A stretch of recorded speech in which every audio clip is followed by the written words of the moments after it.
Welcome to Let's Talk Para, the podcast where we talk about all things para sport. I'm Yasmina Isa, a para badminton player, and I'm thrilled to bring you inspiring stories from athletes, coaches, researchers, and everyone shaping the para sport movement.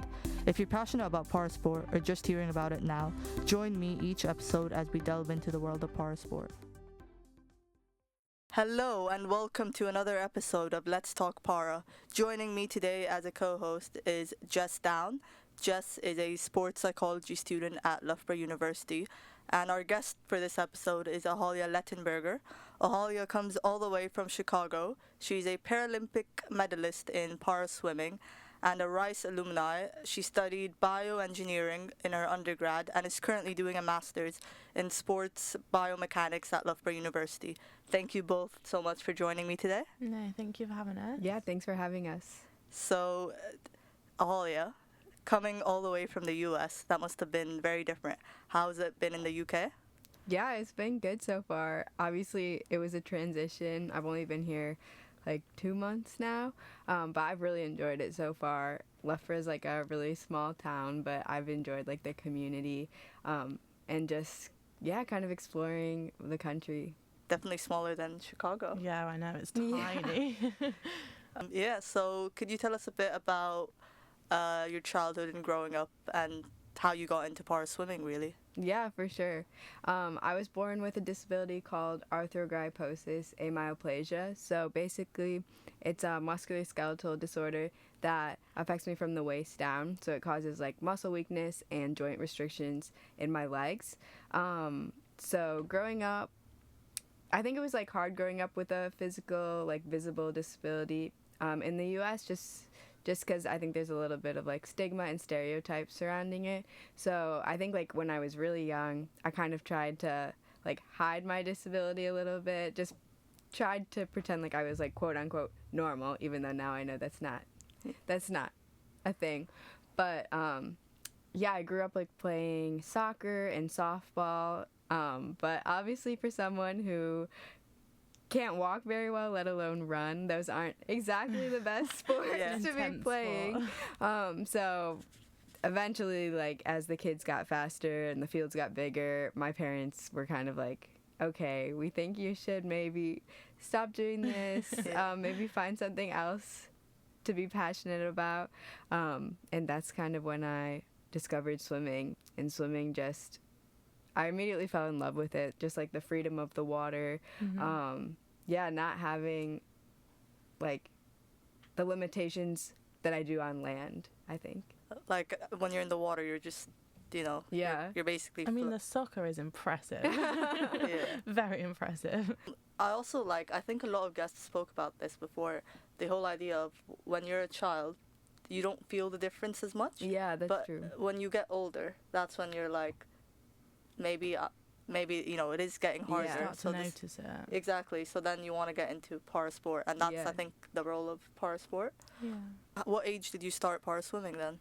Yeah, I started swimming just like for a club team in my town when I was 10, and then I didn't find out about para swimming until maybe like 2 years later. So when I was like 12 years old, but para swimming like really just transformed my life and like my attitude towards my disability. And again, like you just said, like that's kind of the role of parasport. I feel like it gives you such a community of like other people who've gone through such unique and like similar experiences to you. So I feel like after I went to my first like para swimming meet, it just completely changed my outlook on my disability, and I realized it wasn't something that I should try to hide, but it's something that I should embrace. No, definitely. And did you have a lot of like disabled athletes or people around you growing up, or was it like all you saw non-disabled athletes around you? Yeah, I feel like the athletes around me were mostly non-disabled. Like there wasn't a huge parasport community like in my town or city.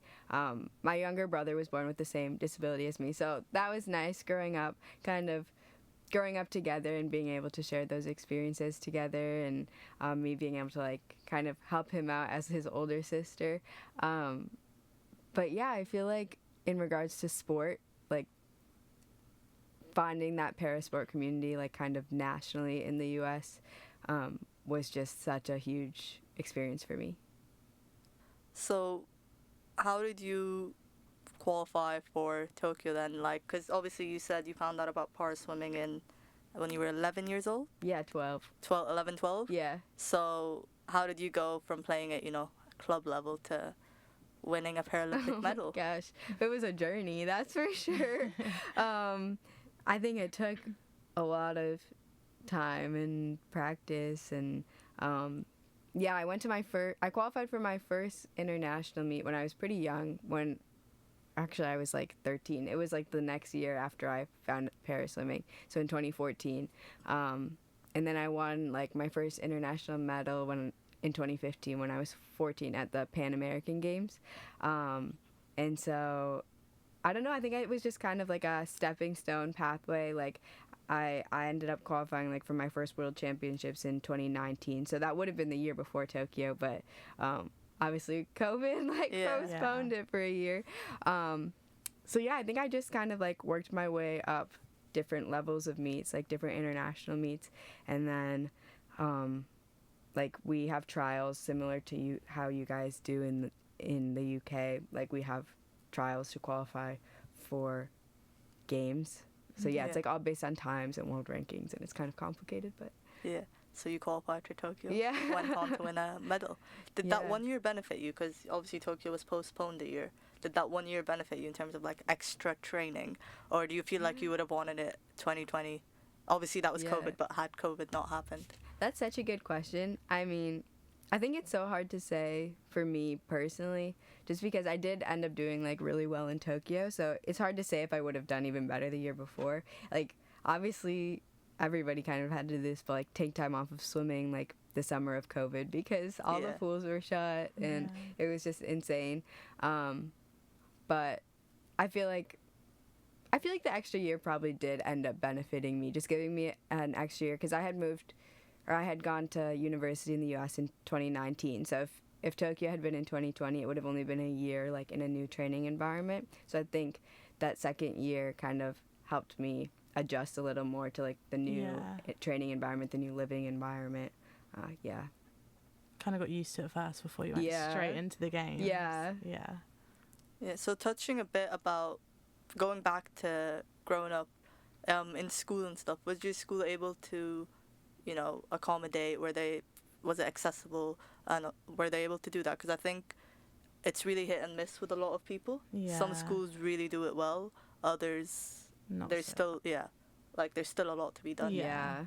I think I was pretty fortunate growing up that like my schools were very accommodating for both me and my younger brother.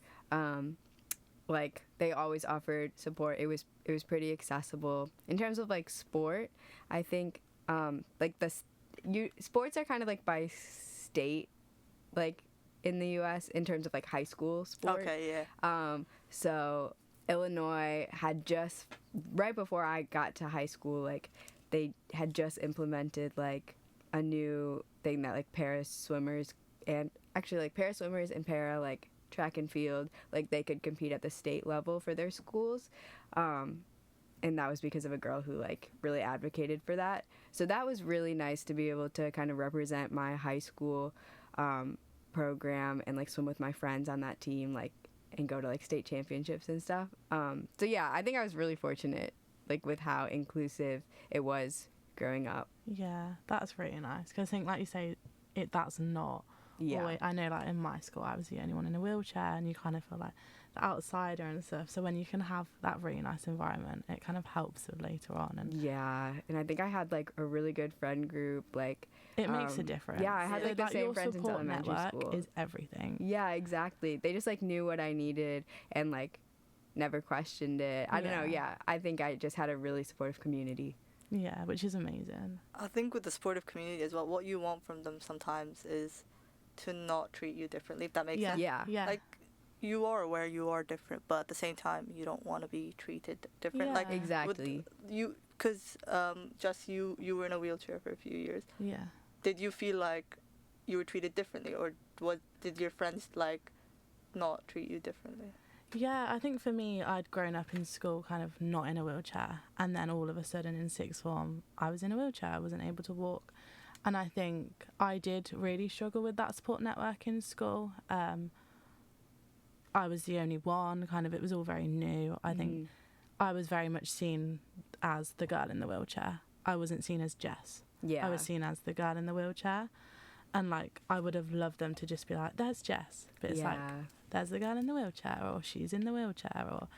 Yeah, I think I definitely did feel quite out of place. And, I mean, like, some of my teachers were incredible and so supportive, but it was a pretty hard experience of just being the outsider, I think. Yeah. Yeah, I think it's interesting to talk about people, like, to talk with people who either, like, grew up with their disability or, like, acquired their disability, because I do feel like those are also, like, different experiences. Yeah. Like, because for you, like, people knew you before you were in the wheelchair, and then I feel like when something, like, when you acquire your disability, it's almost viewed in, like, a negative way, like, oh, now she's in a wheelchair. Yeah. Like, versus...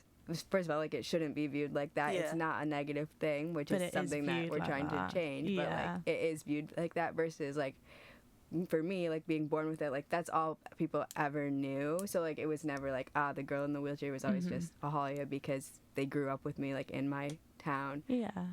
But also, like, when I went to university, like, I feel like once you move communities too, it's also, like, it's all definitely was in the back of my mind, like, oh, now I have to make new friends. Like, are people going to want to be friends with me? Like, the girl in the wheelchair. Like, and you kind of have to establish who you are again. Yeah, you worry about it. And I know when I introduced myself to people at uni, I was like, do I bring up that I'm disabled, or do I mention it? How do I go about it? So true. And, I mean, for me, coming to Loughborough, it was the best thing, community and support-wise. My friends here are phenomenal. They just saw me as Jess, and I think... You get older and it is that university feel, and Loughborough is amazing for being inclusive. Yeah. But coming here, I was like, okay, now I found my support network. I found my people. Yeah. Yeah. No, I think you touched on something that was quite interesting, because it is very different when you're born with a disability and when you acquire it later in life. Because when you acquire it later in life, not only do you worry about people's reactions, but there's also what you go through, because it's that shift in mindset of I'm now this, not saying it's a bad thing, but it's more of like I am now disabled, you know, and especially when you acquire it later on, whereas when you're born with it, you're like, you know, this is my life. So really quick, Jess, did you know much about parasport or disabilities before you got into a wheelchair? So I used to coach disability gymnastics on a Saturday, but that was kind of the only... I wasn't really that knowledgeable about it. I guess now I'm like, oh my gosh, why didn't you really think about it before? But until you are in that situation, like, it's not always at the forefront of your mind. So I wasn't that knowledgeable about parasport. I obviously knew about the Paralympics and everything, but I was never that knowledgeable about it. And then, yeah, like you said, it's that weird of almost not your identity changes, but... For ages, I was in denial. Yeah. I was like, I'm not disabled. That's not who I am. Like, sure, like, I'd lived this life so normally, so active, and being able to do gymnastics, and all of a sudden, I'm disabled in a wheelchair, paralysed, and I'm like, hang on a minute, this is not me. So I think, it was a really weird adjustment, and for ages, I was in denial, and kind of like, I know a lot of people do sometimes struggle with, like, I'm not disabled, that's not who I am. Yeah. But yeah, I think coming to Loughborough, like, my friends that I have now, they just saw me as me. Yeah. Which is amazing. Yeah. Like, one of my closest friends, Laura, was like, but you're just Jess. Yeah. Exactly. Like, exactly. Yeah. No, I think as you get older as well, it's kind of, the education around it in some areas has gotten a lot better. Yeah. So you are treated not different, you know, and I think that's what you need, really. Yeah. So touching on that, you know, we touched a bit on Loughborough University, where we're all studying. But obviously you came here for a master's. Yeah. So you were studying in the US. Completely different. Well, I'd say the US and the UK are completely I'd say they're pretty different. Yeah, I would say they're very different. Yeah. So could you tell us a bit about how the institutions, you could be specific to Rice and Loughborough, but like institutions in general, how they're different in terms of parasport in the US and the UK, really. Yeah, it's a huge difference. So in the U.S., like the collegiate sports system is like called the NCAA. Yeah. And within the NCAA, there really is no like para sport support right now, or like even really even acknowledgement of it. Like, first of all, it's really hard to be able to go swim for a team. Like, I remember when I was in high school and trying to get recruited, or like I sent so many emails to college coaches, and I would say maybe a third of them even responded back to me. And this was me. I wasn't a Paralympian yet, but I was like borderline a Paralympian. I was going to world championships, like at the top of my sport, you know. Yeah. And like to have so few schools like even respond it's just kind of sad. Yeah. But then you just can't, like, NCAA's is like nationals for college sports, and there's no like parasport division there, so you can't like really compete and score points for your school. I was really fortunate at Rice to have like such a supportive coach and such a supportive team, who like really wanted to be on me to be on the team, and like I could compete at like dual meets and like conference championships and things like that. But obviously I was like the slowest one because I can't use my legs, so like I never scored points, but I was able to be included in that. So that was like, it was like really the best experience ever. And then you come here. One of the biggest reasons I wanted to come to Loughborough is because of like the parasport community that exists here. Oh, also I was like the only para athlete at Rice, Right. like across all sports. But then here at Loughborough, like there's such a big parasport community. Like you walk around campus and you're bound to like see a para athlete. Yeah. And then like within Bucks, you know, like para athletes can score points. So that's why like Loughborough like wants para athletes, because we can score and we can represent the university. So that's really cool. I actually have Bucks for swimming this week, and I'm super excited. That's to like really be able to go and like hopefully score points and just like be a part of that team.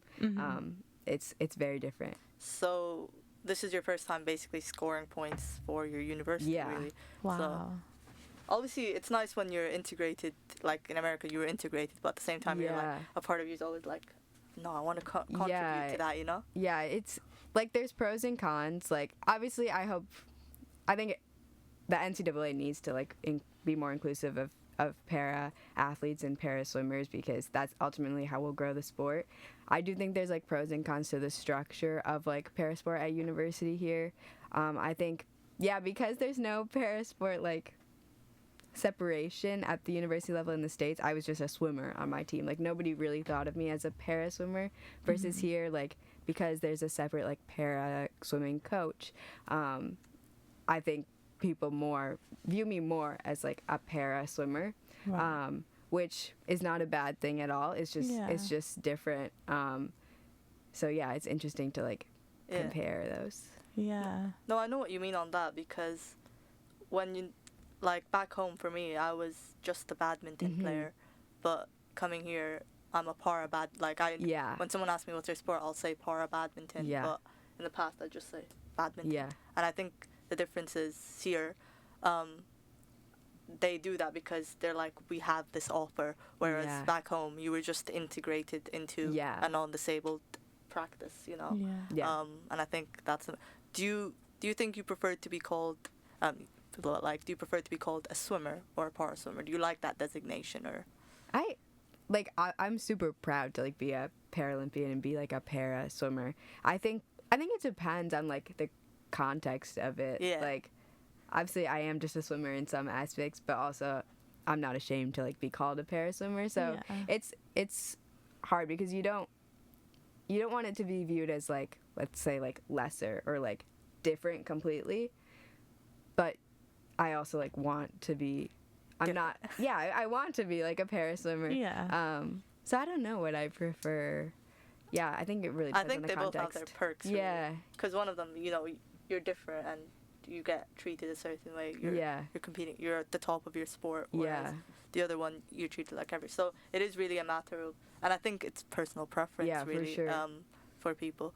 But in terms of like training environments, where you, because of the whole para swimmer, US, UK, are you, like, did they integrate you into sessions, or did you have like your own separate sessions when you were training? Yeah, in the US, I was integrated completely. Like, I really never had my own sessions. We would just like modify practices, like for swimming, like kick sets. Like, I can't kick, so I would like pull or modify like intervals, things like that, so that I could be like fully integrated like every practice. And I think that's something that, like, I think I came in with to here like with the mindset like, oh, like it'll be similar. And I think like the first couple of weeks I just kept comparing it to my experience instead of coming in with the mindset of like, this is going to be completely different. So I've kind of shifted my mindset because I think like the structure here is different. Like, I'm integrated in some practices, but I also like have my own practices a couple days a week. Like, just saw me at the pool yesterday, and that was kind of like my own practice. And there's definitely pros and cons to both. Like, I really enjoy being doing the integrated practices because like I'm just a social person, so you get to talk to everyone. Yeah, that's like one of the best parts about sport is like the social side of it. But then like when I do my practices on my own, it gives us a lot more freedom to like do things specific to me. So yeah, it's different, but I've enjoyed it so far. Yeah, and I think also when you get your own training, kind of personalized to you, really. Cause, yeah, for sure. I know for me, it's like I'll have some things that they'll tell me that not only I could do, but only I should be doing, because that's what's going to work for me. And I'm assuming it's the same for you in swimming. Exactly, yeah. So yeah, I think sometimes having that separation is quite important. Yeah. So moving on a bit to the Paralympics. Yeah. You know, Paralympic medalist. So let's talk about Paris. Yeah. So could you tell us what happened in Paris? Obviously, you medaled in Tokyo. Yeah. Fortunately, you got no medals in Paris. Yeah. But you got 4th place. Still a amazing. remarkable. Yeah. No, I didn't mean it like still a remarkable achievement. 5th place. Yeah. 5th place. But still a remarkable achievement. Yeah. Like you're competing at the highest level. Yeah, you're at the Paralympics. That's incredible. Just getting there. Yeah, exactly. It's a massive thing. Exactly. So yeah, could you what was the preparation like for Paris and just the experience really? Because obviously Tokyo, you had COVID, so I'm gonna assume the Paralympic Village experience was completely different. Yeah. So what was Paris like? The actual games experience was really incredible. Like, yeah, I don't think I realized how like different Tokyo was because I'd never been to a games before, so for me like that will always have a special place in my heart because it was my first one, and it was so incredible because it was my first one. But then going to Paris, like having people in the stands, having my family there, like being able to the atmosphere of the whole city, like I was like, oh, this is what Paralympics is actually supposed to be like. It was just so cool to actually be able to like explore the city of Paris too when I was done competing. Just all of it was super cool. I think Paris did a really good job. Like every swimming session was completely sold out. The arena was just completely full. So I think they did a great job. Is para swimming, like at your internationals or your world champs, do you guys get big crowds? So the Paralympics was Paralympics, by far the biggest crowd I've swum in front of. Yeah. Do you hear the crowd while you're swimming? I feel like not while you're actually swimming your race, but like obviously beforehand when you walk out, you do. Wait, what's your stroke? I do freestyle and then IM, which is all the strokes. So yeah. I don't even know if that's the right way to ask it. What's your stroke? No, that's right. Yeah. Okay, that is right. Okay, yeah, I was just double checking. But no, I think in breaststroke though, you could kind of hear the crowd. That is true. I did some 100 breaths and I felt like I could hear them when I came up. That's probably the only stroke that you can hear them. My brother's actually a swimmer, so I remember every time he went out to like take a breath in breaststroke, my dad would say something like, okay, I don't even know what he said, but something like, beep, whatever it was. So he'd hear him every time he goes up to like push harder. But yeah, that's so funny. But I know you could hear it in breaststroke, but I'm assuming the other ones you're too busy going up and down. And you're in that mindset, like you block everyone out. Yeah. So in IM, what is your like how long? How far? Oh yeah. So How far? so my best events are 400 freestyle and then 200 IM. Okay, so Those are meters, yeah. Yeah, is that like that? Would that be considered long course? Well, yeah. So like the Paralympics, all international meets are like long course, Okay. and then like right now we're in short course season, so that's like 25 meters. But those are like the longest events in Paris swimming. So like if there was like a mile in Paris swimming, that would be my event. But unfortunately, the longest event is the 400. So that's what I do. So you like the long distance? I do. I love Okay. long distance, yeah. So you're not like a sprint. You wouldn't say you're a No, sprinter. I wish I was a sprinter, but I'm not. Fair enough. But yeah, so Paris. Oh, yeah. So basically, obviously the Paralympic village experience was very Yeah. different. Now for the actual competition. Yeah. Yeah. So how was it? Yeah, I think it's hard to talk about Paris without also talking about Tokyo, because I feel like a lot of my racing, like it all kind of links together. But yeah, I wasn't super happy with how I raced like in Paris. Like obviously you, especially having medaled before, you kind of go in like obviously like wanting to medal again. Yeah, like that's the of ultimate course. goal. So I think the hardest part was I felt like I didn't swim to what I was capable of. Like I had swum faster that year, and I just felt like if I had put together like everything like perfectly, like I could have medaled. So I think that was hard, but also I did all that I could do. So like reflecting back on it now, of course I reflect back on it like a lot more positively than I did in the moment. And now I'm like, okay, like I really did the best I could do. And I mean, 5th place, it's not too bad, you know? No, definitely not. Not. And ultimately, like, it's not, like, a lot of it is about the performance, but I don't know. For me, like, the Paralympics is about so much more than that, you know? Yeah. So, while I was disappointed, I also, coming away with that experience and being able to kind of, like, show the world the power of disability, like, that's, I feel like, what matters at the end of the day. Yeah. But, yeah, I think a lot of my performance, like, stemmed from just, like, I think, like, the mental health side of swimming. Like, to me, I think the mental side of swimming is, like, 90% of it, and the physical part is, like, 10% of it. Yeah. And since Tokyo, like, I think I just felt a lot of pressure to kind of repeat that success. I think I went into Tokyo kind of, you know, as a rookie, like, not really having any expectations, and that really helped me kind of just go in free, and, like, I ended up medaling, and that was just crazy, blew away all my expectations. And then coming off of that, kind of grappling with these new pressures, like these new expectations, like what are my goals coming off of that. And I think I worked on that a lot in between Tokyo and Paris, but I think it still kind of affected me, like, going into Paris. Just the pressure, I think, was the biggest thing. Yeah, I think people don't realise the role that the mind has. Like, yes, all the training, you can practice as many times as you want, but you need to train your mind. You need to get in that mindset. You need to find routines that work for you.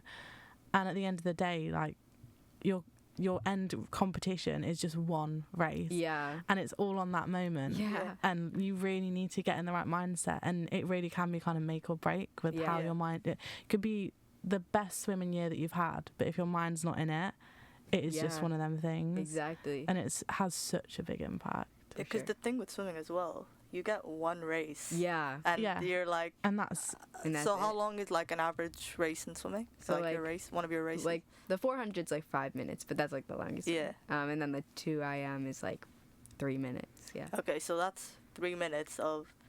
If you're... everything comes down to that. Everything comes down to that. Yeah. You could have prepared for a year, because physically you're not... Nothing's really going to change physically. Yeah, but if your brain's not in, like, if you mentally are not in that moment, you're not going to perform. And people don't realise how important that is. For sure. Like, practicing a bit of a routine, like getting yourself in that mindset, because one small thing can just throw it off. Yeah. I think it's interesting how you said going into Tokyo, because you weren't, like, you didn't have anything in the past, it was your first one. Kind of, there's less pressure, there's less anxiety, there's less to build up in your mind. Whereas going into Paris, you build it up in your mind. You kind of get yourself in this, like, oh my gosh, this is such a big thing. Exactly. Do you think, like, with Paris, part of it was because Tokyo, you had no expectation, so you went in, going like, I've made it. Yeah. This is, this is as Just being good. This is there. as good. Yeah. This is as good as it gets. Yeah. So I'm just gonna swim my best. Yeah. But with Paris, do you think you constantly had that? Oh, I was a medalist, so I need to, either upgrade my medal, or was it a bronze, silver medal. Yeah. So I need to upgrade my silver or maintain my silver. Yeah. Was that like your mindset going into Paris? I feel like it was like I tried to work on it so much, like to shift that, but at the end of the day, it's hard to shake like those pressures and expectations for yourself. So yeah, I do think that was like always like in the back of my mind, like I did it before, like I have to do it again, like kind of like that I need, like as soon as you have like an I need to or I have to in your head, like before a competition, I feel like that's like not the right mindset to be in. Yeah, I think at Tokyo, like, my mindset was really, oh my gosh, this is my first one. Like, who knows if I'll make another one? Like, let's just go and have fun and really take in the experience. Yeah. It's my first one. And, yeah, like, that was the right mindset to be in. And I tried to be in that mindset for Paris. Like, I was like, well, this is my first, like, normal games, like, my first time with my family there. But at the end of the day, subconsciously, like, those pressures and expectations are definitely still there. Yeah, definitely. It was like the need to achieve, like in sports psychology, like we learn about it. It's such a big thing. Yeah. And it's so interesting that you bring it up, and actually, it did impact, like you feel like it did impact your performance. Yeah. But I think either way, there's still so much to take away from a Paralympic game. Yeah, for sure. Yeah, like, it's amazing. Paris as well, I think a lot of people said it was a big, it felt like a really big one. Yeah, really like a good step in the right direction. Yeah, for sure.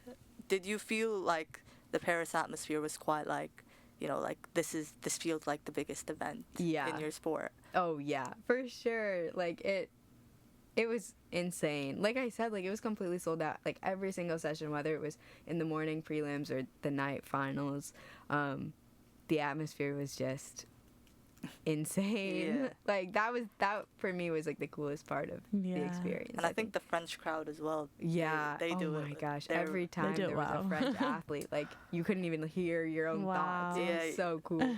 Yeah, no, I'm sure the French, because I know not just in para swimming, but in all the other sports, they did it really well. Yeah.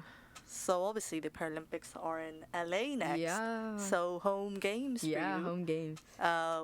What do you think, like, America needs to do in that time to prepare? Because obviously Paris was like a very big step in the right direction. I heard people compare Paris to London, because I think Rio was kind of different because it was the time zone difference and all that. There was, I think Rio, there was still some, it's still a good games, but there was still some talks about it. But then you had Tokyo with COVID. Yeah. Obviously, Japan did the best they could given the circumstance. Yeah. But then you also have LA now, and when America does something, America does it. So America does it right. Yeah. So what do you think is gonna, like, in the next few years? Where do you see parasport going?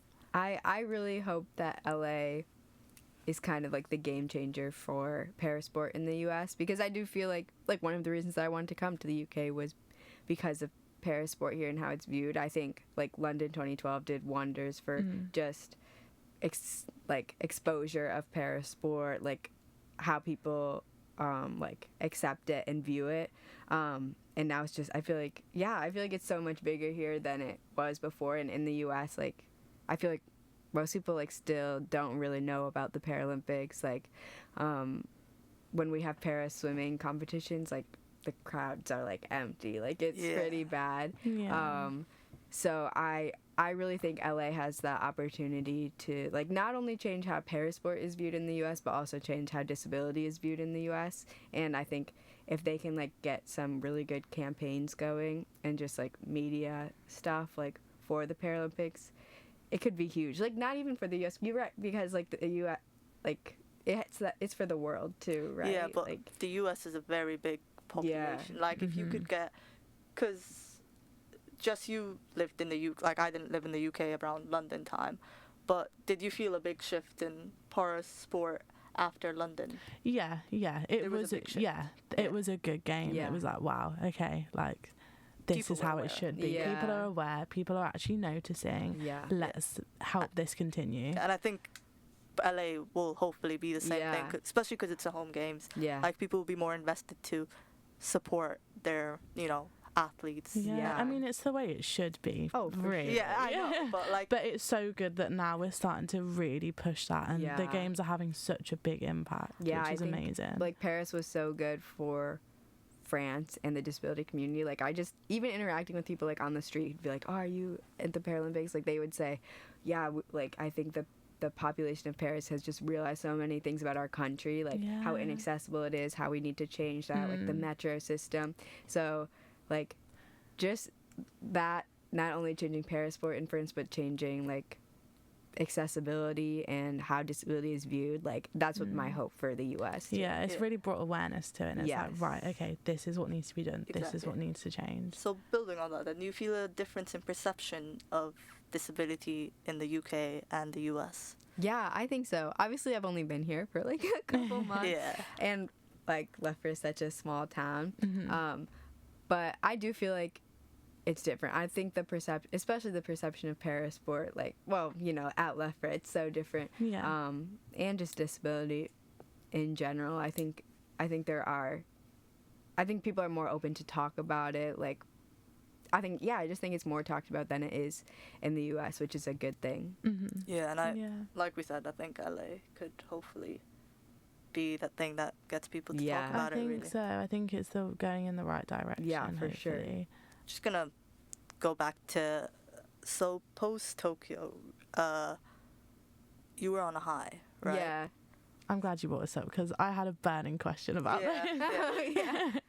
Yeah, because I remember, because we obviously had a quick discussion to get to know you before this. So you mentioned you were on a high after Tokyo. Yeah. And then, it's like, how do you find adapting? Yeah, because going from kind of this buzz, you're in the village with so many people that are just the same as you. You're in a really nice environment.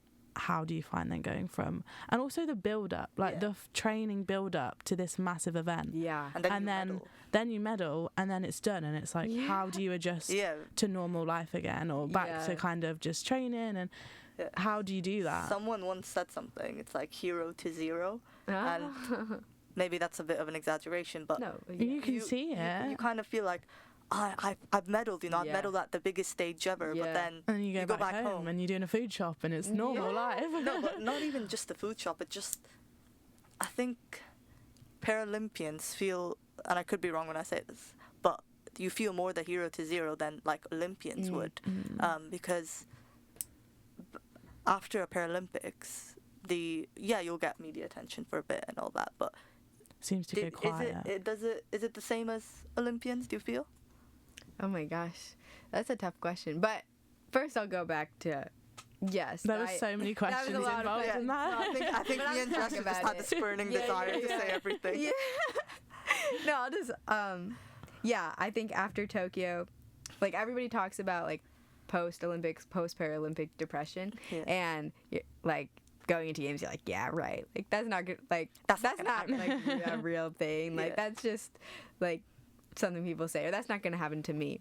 But it's for sure real, because for me, like, in Tokyo, like, medaling, that was more than I ever dreamed of. Like, that was just the ultimate high, like, I just achieved more than I ever dreamed of. So coming off of that high after Tokyo, like, for me, especially even within the sport, it was like, well, what's next? I just achieved my dreams. Like, how do I aim higher than that? Or, like, what do I aim for now? Like, why am I still swimming, I guess?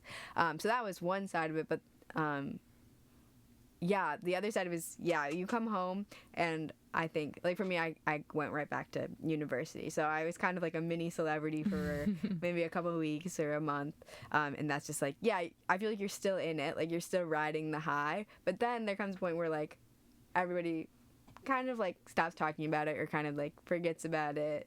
But you're still kind of, like, living in that, because that was like the best thing of your life. Yeah. Well, it's such an achievement. It's such an achievement, and that's what you've been training for so long, that like you're not ready to let that go yet, but everybody else kind of is, because they didn't live that. Like for them it's just a sporting event they watched on TV, or like You still want to talk about but it. that's your lived dream, because that's like what, 5, 6, 7 years in the making. Yeah, or even it's minimum huge. 4 years. It's like minimum 4 years in the making. Exactly. So that's like your life. Yeah. So I think that's hard, because and then for Paralympians, like you're saying, like one of the best parts about the Paralympics, I think, is living in the village with all these athletes with all different kinds of disabilities who are the best in their sport, and no one looks twice, right?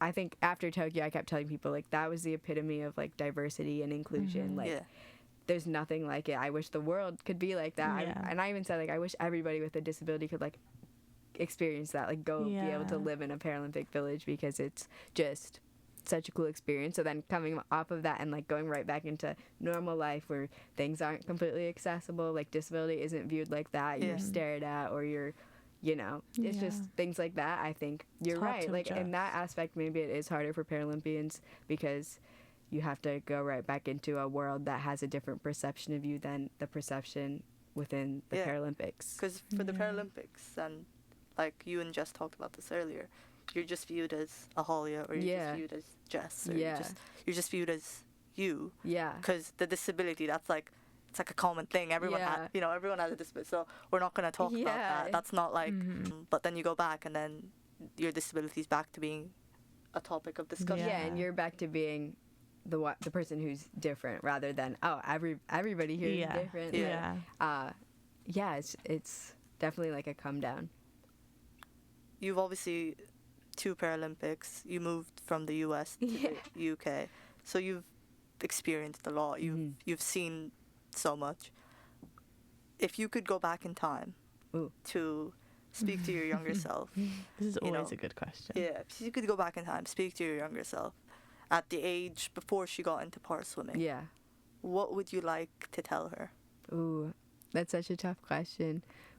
I think first I would tell her, like, be proud of your disability. Own it. Like, own it. I love that. Everybody has differences. Everyone has challenges. Like, it's about how you embrace that. Definitely. Because it's something, like, I would have never done all these amazing things that I've been able to do if it wasn't for my disability. Like, I would say, like, it's a part of your identity, but it's not who you are. But it's, like, important to embrace that side of you. And then on the other hand, I would say, like, just, like, dream big. I think, especially as a kid with a disability, I think people are kind of, you're used to people telling you what you can't do.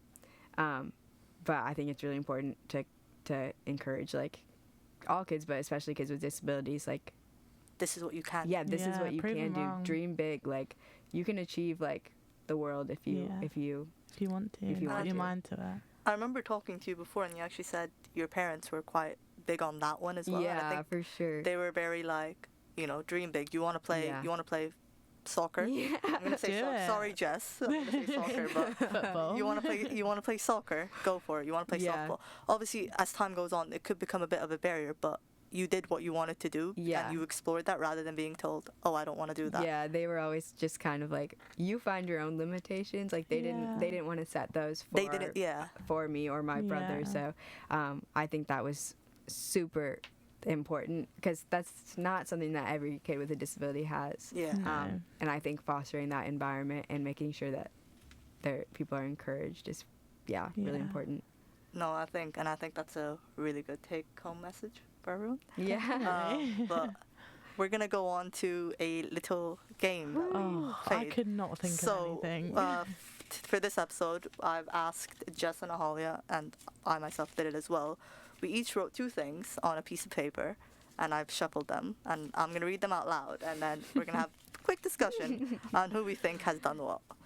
Okay. Mine was so boring. So, the first one is, I've done over 10 ear surgeries. Who do we think that is? Done over 10 ear surgeries.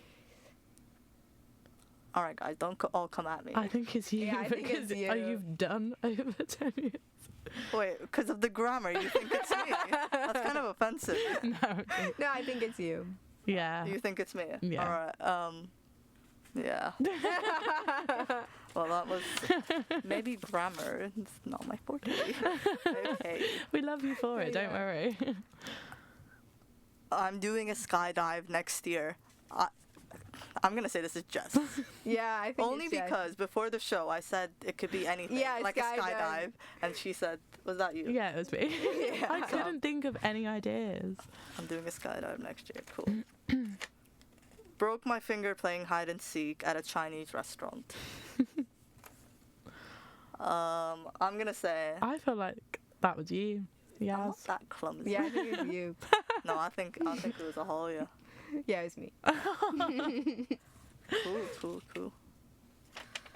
I've had a personal video message from Simone Biles. Okay, I want to say Ahalya because that's like, she's American. I'm going to say Jess because gymnastics. Shoot, you're right. Jess does play gymnastics, so. Jess, who do you think it is? I think Ahalya. I'm gonna go with yours. Well, you could just be bluffing me right now. So. I'm gonna go. Both of us could be. I'm gonna go Jess because of gymnastics. Yeah, it was me. Yeah. You got a video message from? I did, yeah. It was Wow. like, she was saying, like, just rely on your support network around you. It was one of my that's teachers so from cute. school. He Oh, that's contacted amazing. her. That's amazing. Yeah. so cool. Yeah. I love her. She's amazing. Snorkeled the Great Barrier Reef. Oh. Okay. I want to say Ahalya. Well, she's a swimmer, so. Yeah. Well, yeah. You know, there's one thing I didn't think through What? when I said I'd do this. I didn't realize I'm gonna be able to recognize. Yeah, I people's know. hands. Yeah. You can recognize I didn't the realize I'm gonna handwriting. recognize people. So I'm trying to be subtle and be like, oh, this is a guessing game. Yes, but it was me. So let's see. See, all yours are cool. One- Now, yeah, I now know, Liz is the mine only is one so left, so we know it's yours. no, What well, is to be it? fair, all yours are cool. I'm like, I've traveled to every continent minus Ah, minus Antarctica. That's my dream. That's like my bucket list. What, is to travel every to all- continent? Yeah, and I'm gonna dream big and go for with including. Yeah, because you know, Antarctica. follow your Yeah. dream. Follow your Yeah, dream. I've traveled to every continent minus. I That's did it in my impressive. That's road to Paris. amazing. Well, which I That's think pretty sick. the journey to a Paralympics is just great. you know? Yeah, Yeah. it is. You get to travel. So Yeah. Thank you both so much for being here today. No, Thank you, Jess, for coming and imparting your sports psychology wisdom on it. And Ahalya, thank you so much for being a guest on Let's Talk Para. yeah, thank you guys so much for having me. This was Yeah, great. Thank you. And thank you to everyone for listening.